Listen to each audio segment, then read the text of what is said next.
við bara fara að byrja?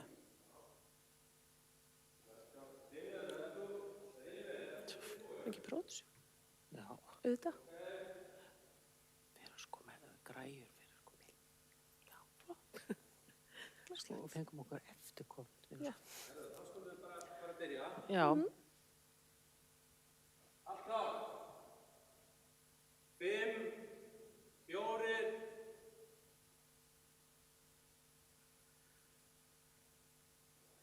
Kæru vinir, verið þið velkomin á skjáin.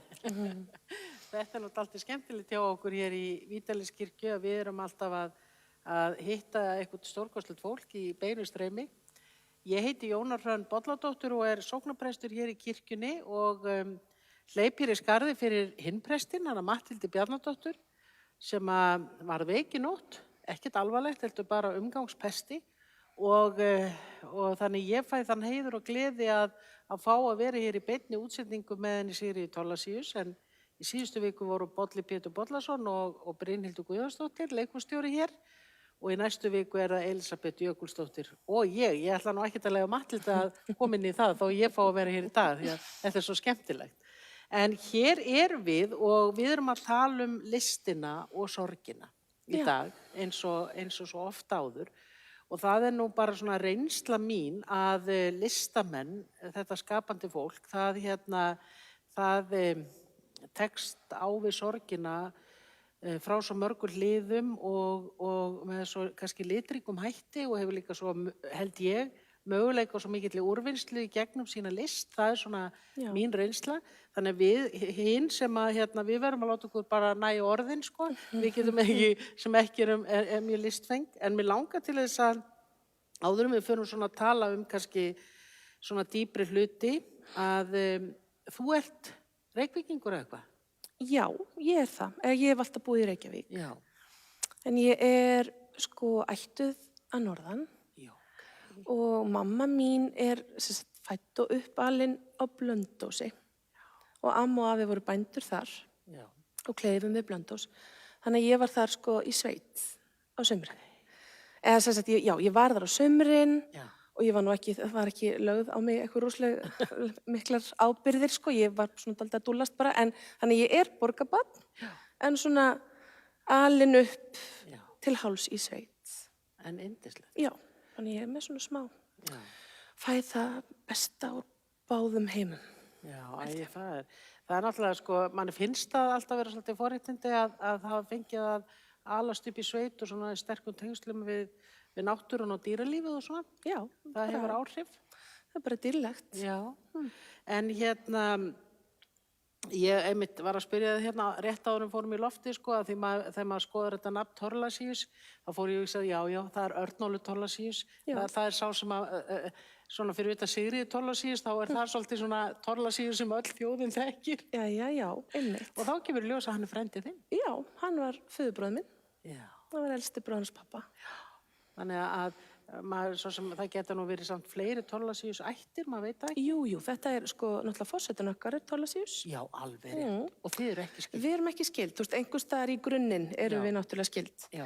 En þetta eru svona tvær kvíslir, einhvern veginn, megin kvíslir af þessari ætt. Já. Þannig að við erum ekki náskild. Nei. En það er alveg töluvert af Thorlaciusum til.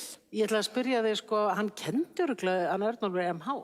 Já, hann kendi í MH og hann var rektor þar líka. Og varst þú í MH? Ég var í MH, reyndar eftir hans tíð. En systur mínar voru allar í MH líka og þá allavega einhverjar þegar Örnólfur var rektor. En manni finnst einhvern veginn svona eins og Sigríður Thorlacius hafi ekki getað farið í annan menntaskóla en MH. Sko, henni fannst það sjálfri, ekki, hún geti ekki farið í annan skóla og fór í hann. En og bara mjög þakklátt fyrir það, sko. En það kom ekkert annað til greina fyrir mig. Nei. Þá ætlaði ég bara svo mikið að fara í hennan kór. Já. Það var einhvern veginn, það eina sem ég var búin að ákveða. Ég ætlaði að fara í Hamrahlíðakórinn sem ég gerði. Já. Og það er bara eitt besti skóli sem ég hef fengið, sko. Er það svona, má segja það sé svona bara byrjunin eða upprunnin að þínu svona tónlistanámi eða það? Ég var sko búin að vera í tónlistanámi bara sem barn, bara að læra píanó, blokkflautu og þetta helsta. Já. Og í einhverjum kór og svo bara samhliða því að ég byrjaði í MH, það byrjaði í söngnámi. í söngskólum í Reykjavík. Þannig að það svona hélst í hendur. Og svo fór ég seinna í sko jazzsöng þegar ég var búin með MH. En svona kórinn var einhvern veginn svona, já, svona bara því ég var líka alltaf með systrum mínum á kóraæfingum þegar ég var barn og ég einhvern veginn bara ólst upp í þessum kór. Já, þær voru í kórnum. Já, þær voru í kórnum. En þegar þú segir þú að verið söngskólanum í Reykjavík, hver var aðalega að kenna þetta? Hún Elísabet Eiríksdóttir, yndisleg. En svo þannig að það nú bara svona klassist og hefðbundið tónlistanám. Já. En hvar lærður þú jazzsöng? Í FIH. Já. Þannig að tókstu þá bara, kláraður í söngskólan eða tókstu eitthvað bara ákveð? Nei, ég kláraði held ég 5 stig í klassískum söng. Svo flutti ég til Parísar í pínu stund. Okay. Og þá svona hætti ég í söngskólanum, tók mig pásu. Já. Og þegar ég kom tilbaka, þá bara var ég búin að finna eitthvað nýtt í París og mér langaði til að fara í þessa átt frekar, þessa svona jazzuðu leið. Þannig að þá ákvað ég bara að venda kvæði mín kross. Annars ætlaði ég alltaf að verða óperusöngkona, sko. Já, þú ætlaði Já, að það? bara þegar ég var barn, sko. Það var draumurinn. En ég heyri sko þegar þú ert að tala um MH og kórinn og eitthvað svona og þá tengir það við systur þínar og það að fylgja þeim og kóraæfingar og hlusta og svona involverast og kveikir áhuga. Þannig að maður finnur svona að þú hefur verið mjög tengt þeim. Já, mjög. Já.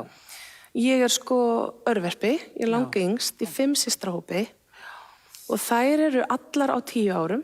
Sérst, elsta fædd 61 og svo sem fyrir ofan mig var, næst mér, 71 og svo ég 82, þannig að þær eru svona stofnun sko í mínu lífi, þær eru bæði systur mínar og líka einhvern veginn mömmur og svona sinntu mínu uppeldi alveg.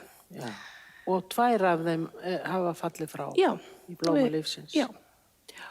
Og þá af því við erum að fara að tala um sorg, að þá það kannski ekki það að maður þarf að meta sorgir, en ég menna það kannski stóra sorgin. Það er stóra svona sorgin og stóri svona missirinn einhvern veginn áfallið. Já. Það er þetta hefur maður mist fólk, bara fullari fólk og svona fólk sem búið að lifa lífinu sínu, en þær 2 eru, þær voru báðar undir 50 og þær bara dóu með mjög stuttu millibili og fengu sama mein. Þær fóru báðar úr heilakrabbameini, fengu heilaæxli. Og þannig að þetta var svona bara áfallið líka bara einhvern veginn. Ingileg systir mín, elsta systir okkar, hún dó árið 2010. Það var hún búin að vera ganga með sinn sjúkdóm og vera sjúklingur í svolítið langan tíma. Og hún deyr þarna 2010, þá hún sko 49 ára. Og svo bara 3 árum eftir það, 2013, þá greinist þess að Solla sem var næst mér í aldri, fædd 71, þá greinist hún með heilaæxli og hennar sjúkraganga, hún bara gengur með sinn sjúkdóm bara innan við ár, sko, þannig það var svolítið öðruvísi. En áfallið var kannski fyrst og fremst bara að þær skildu greinast með sama sjúkdóm líka og það er svo áþreifanlegt þegar þú þekkir eitthvað og búin að mista eitthvað úr ákveðnu meini og þegar svo skömmu seinna einhver annar greindur með sama mein, það bara hausinn á manni fer automatist bara, ég veit hvað þetta þýðir, einhvern veginn. Og fyrir hana að greinast. Já. Búin að fylgjast sinni systur. Já, algjörlega. Þannig að það kannski svona, það kannski gerða verkum að vonin var lítil. Já, og kannski bara einmitt minni en hún átt að vera eða þannig, sko, fyrstu viðbrögð verða svona eins og rífa plástur á sári, bara þú fer strax inn í kviku. Og ég reyndar í hennar tilfelli, þá var það bara svo langt gengið og hún var búin að örugglega sjálf vera að hugsa og svona burðast með þetta. Ég veit það, hún var alltaf að leita svara, hún held hún væri með, þú veist, mígreni. Já, heimsins mesta athyglisbrast, sko, því hún var farin að gleyma og rugla og svona. Já. Þannig hún var alltaf að leita til einhverja þerapista og sálfræðingur bara í leit, bara rosalega eðlilegt, sko. Já. En ég hugsa hún hafi kannski vitað meira en við, en hún lét okkur vita af, sko.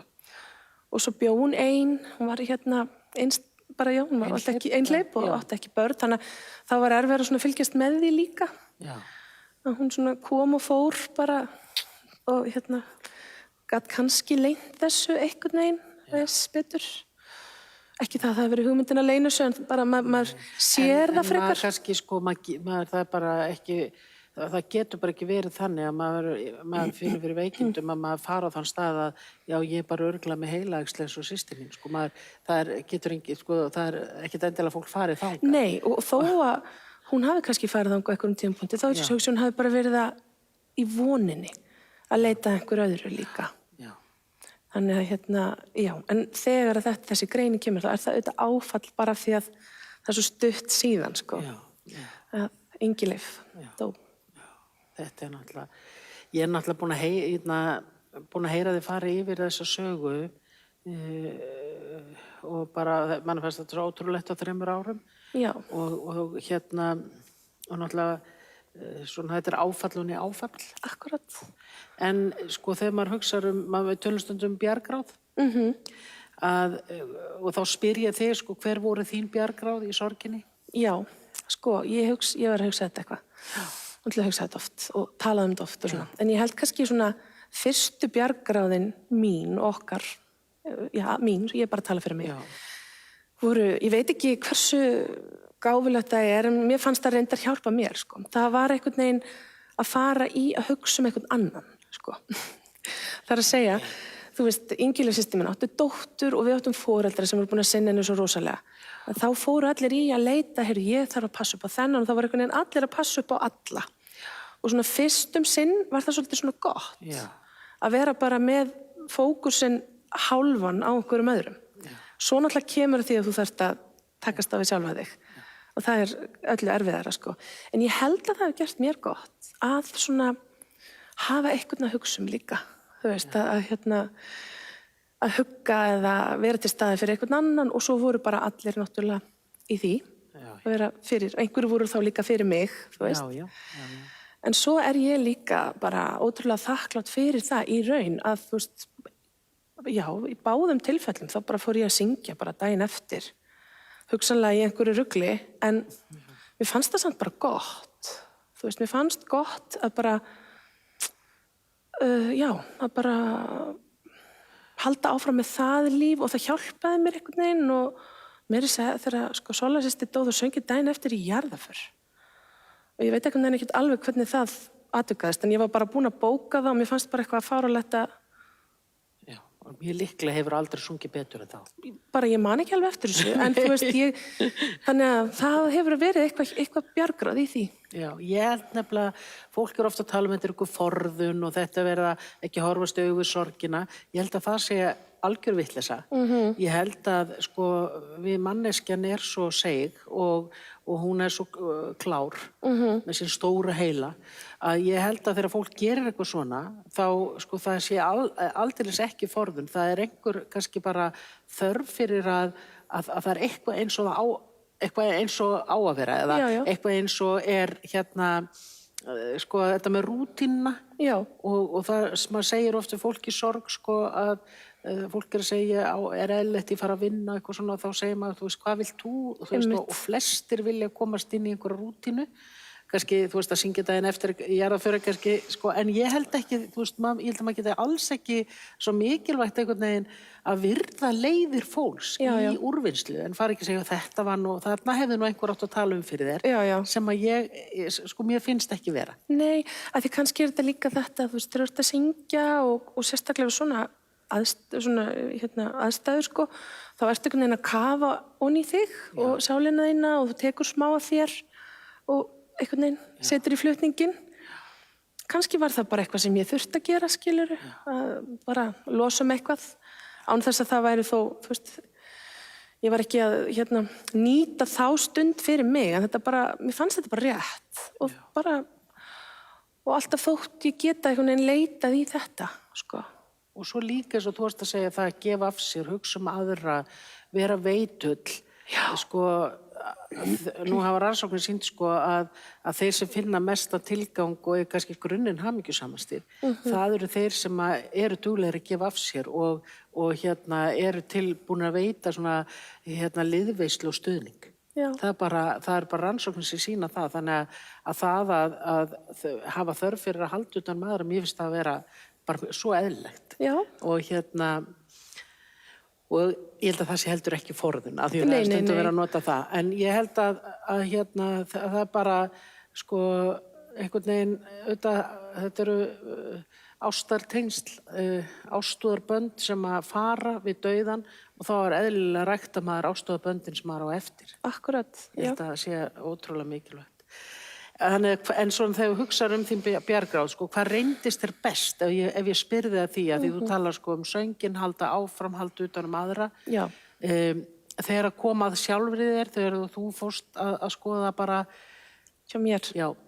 Já, ég held reyndar að ég hafi pingulítið, sko, ég hafi aðeins kert á vegg, sko, á einum tímapunkti. Ég held það, sko, þá bara einhvern veginn var ég líka bara búin að vinna svo mikið og setti mig svolítið bara, ég átti þá ekki mann og ekki barn og ég bara gat þetta, bara unnið einhvern veginn og fannst það rosalega gott. Svo var það bara kannski orðið aðeins svo mikið og þá var ekkert eitthvað svona royal, hefði ekki eitthvað rosalega alvarlegt í mínu tilfelli, en ég fann samt bara, heyrðu, nú þarf þú bara virkilega aðeins að hvíla þig og takast bara á við þinn haus. Já.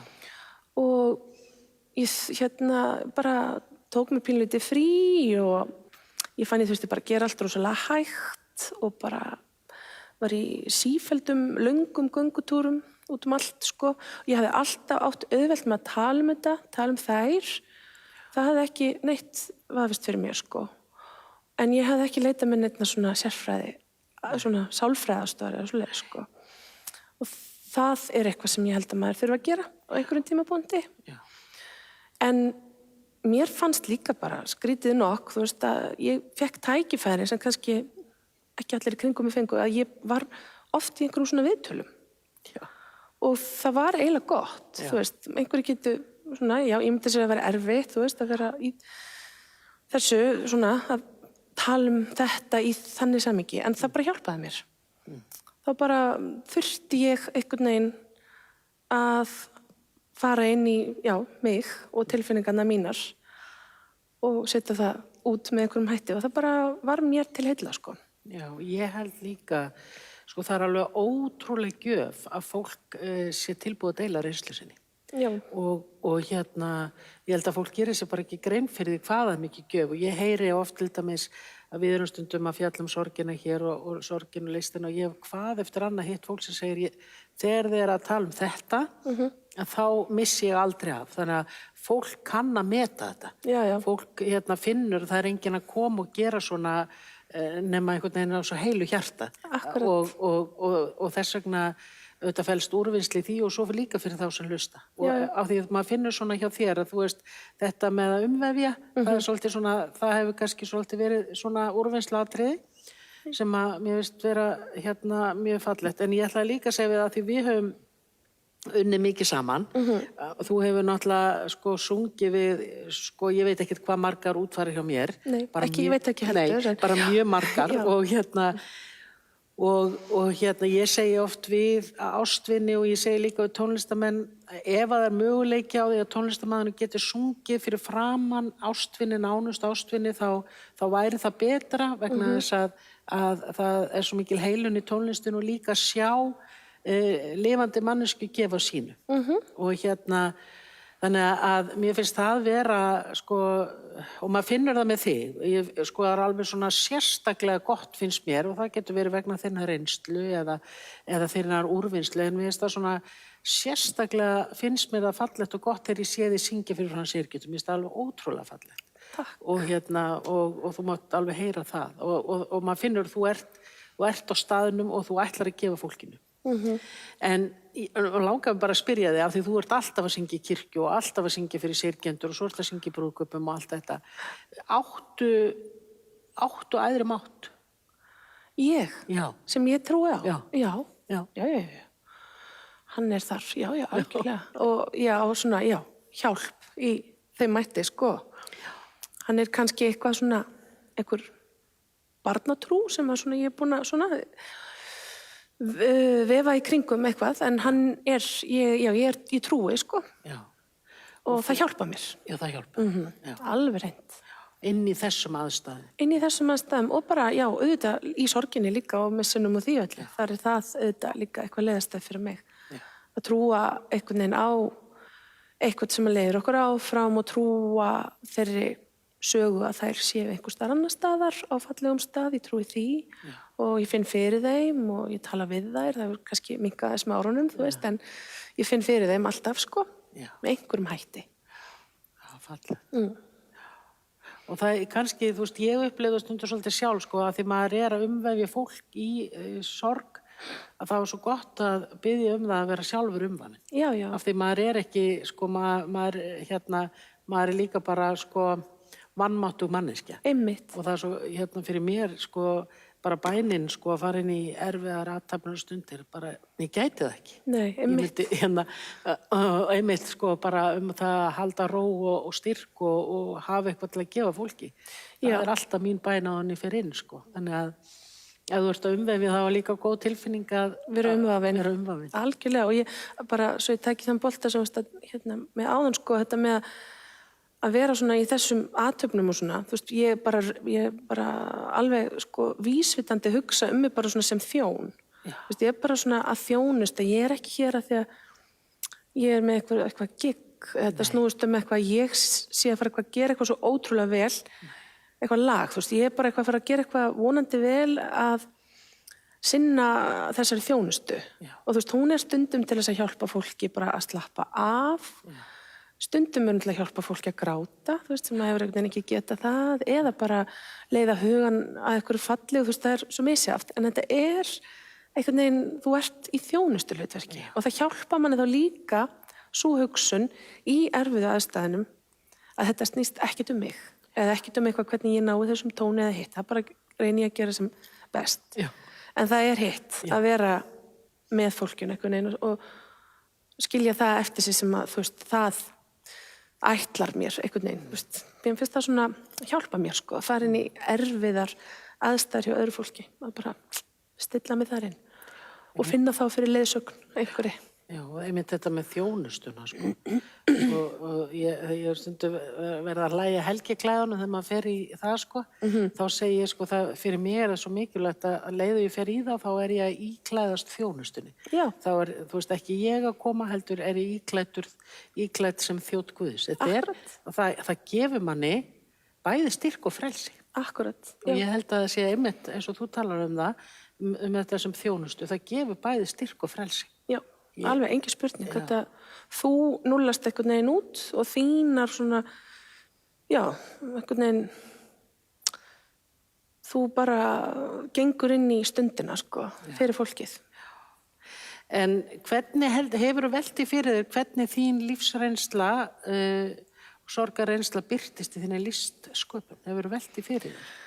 Sko, mér er erfitt bara að segja það sjálf, eða setja fingurinn á það svona, en ég held auðvitað að það, þú veist, bara hafa, já, bara tekist á við þetta, það hjálpir manni svona, þú veist, nú er ég náttúrulega sko flytja kannski annar á manna músík og í alls konar aðstæðum að það hjálpa mér kannski, þú veist, að fara á dýftina í einhverja texta eða í einhverju sögu, annar á manna sögu, því ég kannski tengi við það, sko.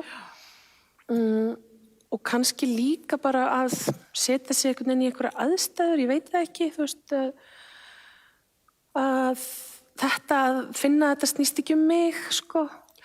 Þetta snýst stundum bara um einhvern veginn samfélagið sem þú ert í hverju sinni, sko.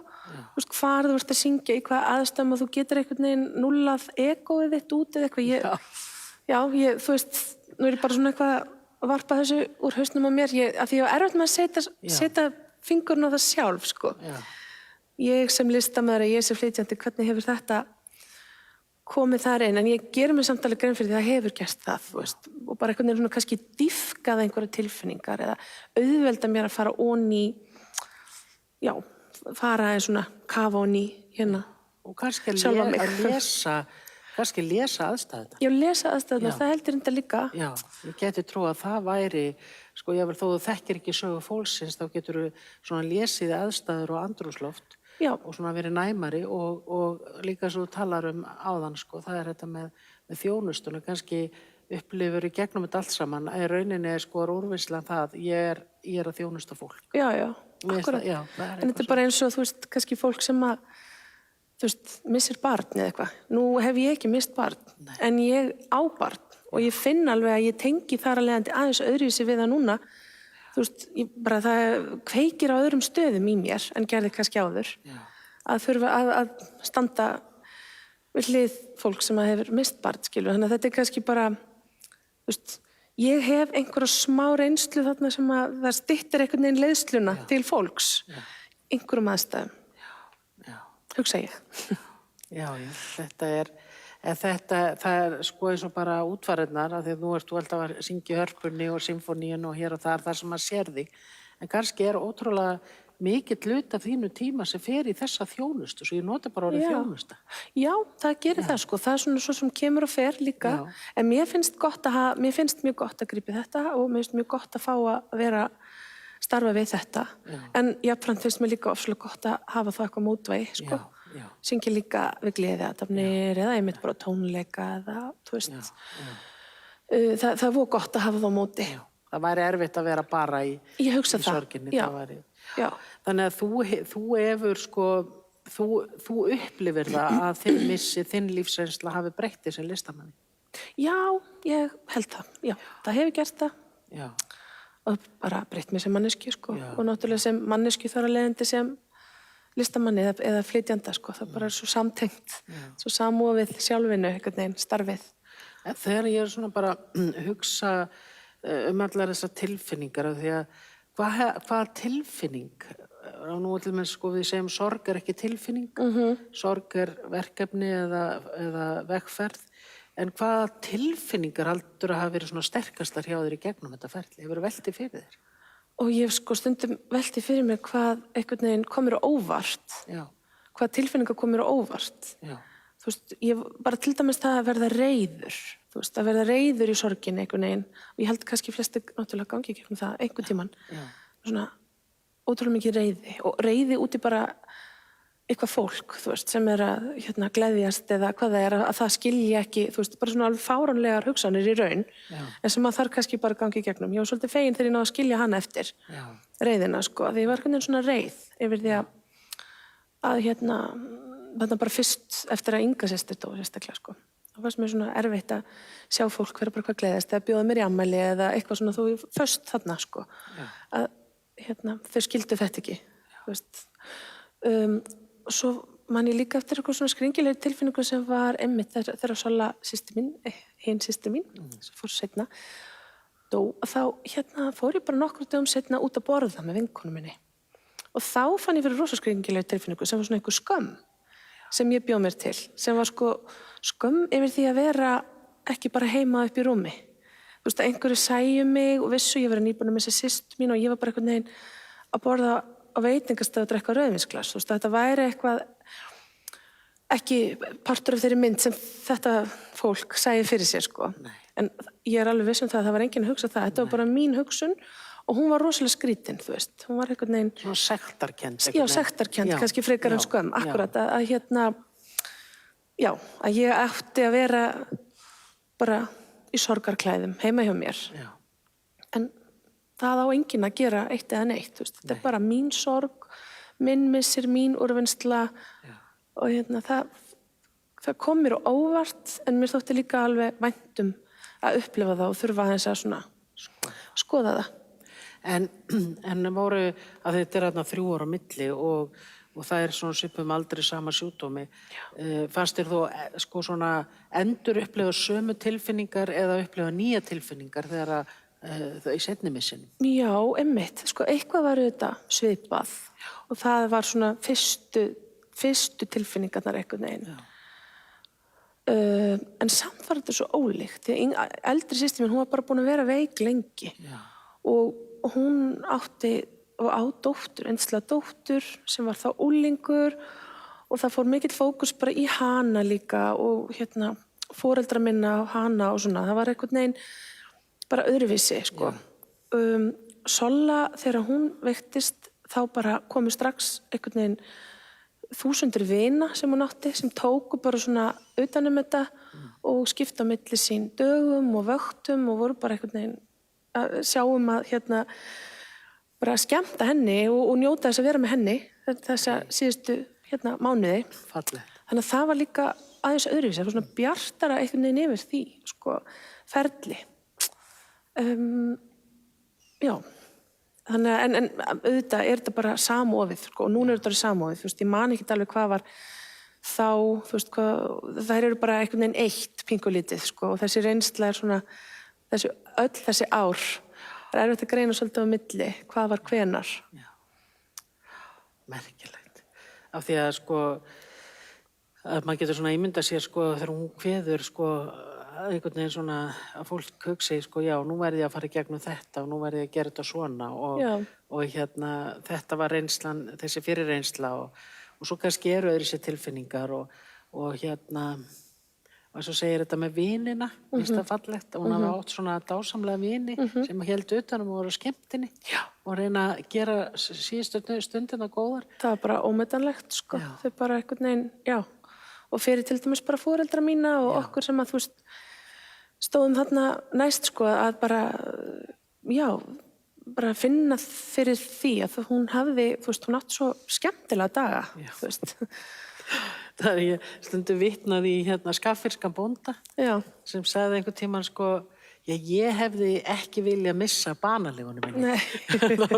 Og voru allir að koma í sveitinni og tala við hann og rifja upp og sko, þannig að þessi tími getur líka eins og hann er rosalega sár, þá getur hann verið alveg, sko, ofboðslega innihaldsríkur. Já. Og það er ég meira að segja, sko, fyrir mörgum árum að þá man ég eftir, sko, konu sem að fyrir mörgum árum hafði greinst með krabbamein og hún hafði átt erfitt líf og svo þegar þarna kemur það einhvern veginn koma allir til og halda utan um hana og kannski, þú veist, endurnýjumst tengsl sem hefur verið sár og erfið og allir rauninni bara, sko, vildu hlúa að henni og hún sagði eitthvað á þeirra leiði, sko, þetta er besti tími lífsmins. Já. Þú veist, það er rosalegt að segja þetta. Já. En það er bara, það er ótrúlega merkilegt til þess að hugsa og maður skildi ekki hvert tímabil, allt sem maður tekst á við. Það er hægt að gera það allt innhaldsríkt, jafnvel, sko, síðustu daga lífsins, sko, sem manni finnst samt, sko, ætti að vera alveg, sko, þakið af kvíða og ótta, að þá getur fólk jafnvel, sko, bara lifað ótrúlega innhaldsríka tíma. Já. Mér finnst þetta að vera mjög, mann finnst eiginlega svona gott að heyra þetta, að það hafi ekki, af því maður getur ímyndið sér af því hún þekkti tíma systur sinnar og hennar sjúkdómssögu, þá hefði maður bara getað að hugsa bara... Já, hvernig átt að fara gegnum þetta? Já, getur ekki bara, nú legg ég bara, legg ég hendur í skaut og gefst bara upp og ég ætla ekki að halda áfram. Já. Að hún kláraði sitt líf þann tíma sem hún fékk. Akkúrat. Heyrðu, en þú ætlaðir að taka lagið fyrir okkur í lokin. Já. Og mér finnst að þú valdir hvaða lag? Heyrðu, ég valdi að syngja lagið hans Braga Valdimars, Líttu sérkvært sólarlag. Já.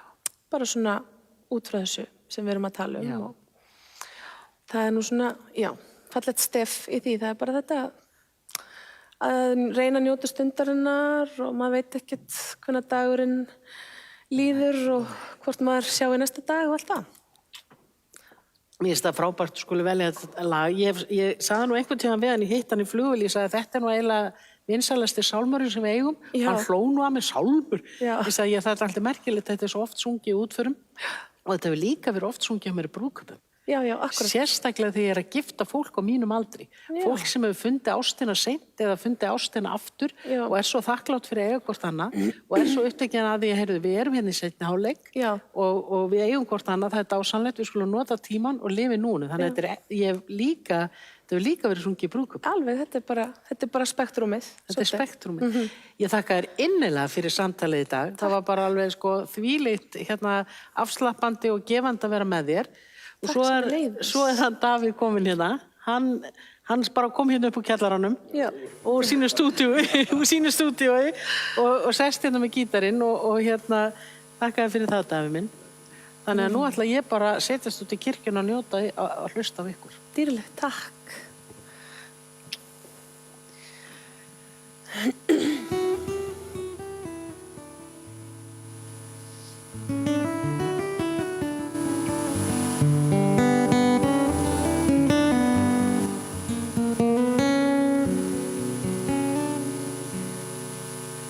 Sér hver draumur lifir aðeins eina nótt, sér hver aldar í sem nýður jafnan skjótt.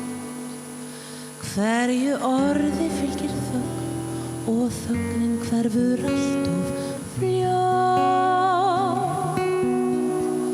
En þó að augnablikið aldrei fyllist skaltu eiga við það mikilvægan fund, því að tár sem þerrað burt aldrei nær að græða grunn.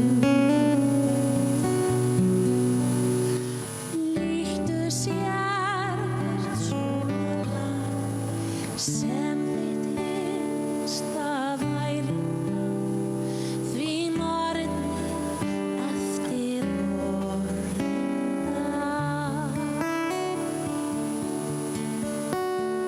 Enginn gengur vísum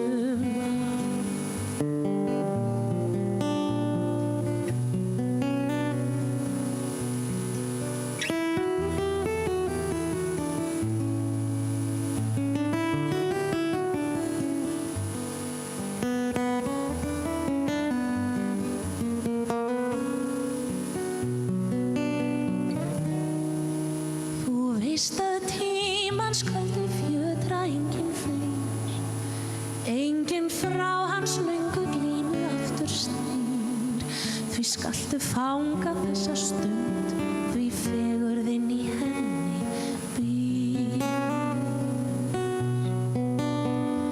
Líktu sér hvert sólarlag sem þitt hinsta væri það, því nornir eftir orðin það. Enginn gengur vísum. Líktu sér hvert sólarlag sem þitt hinsta væri það, því morgnir eftir orðin það. Enginn gengur vísum að.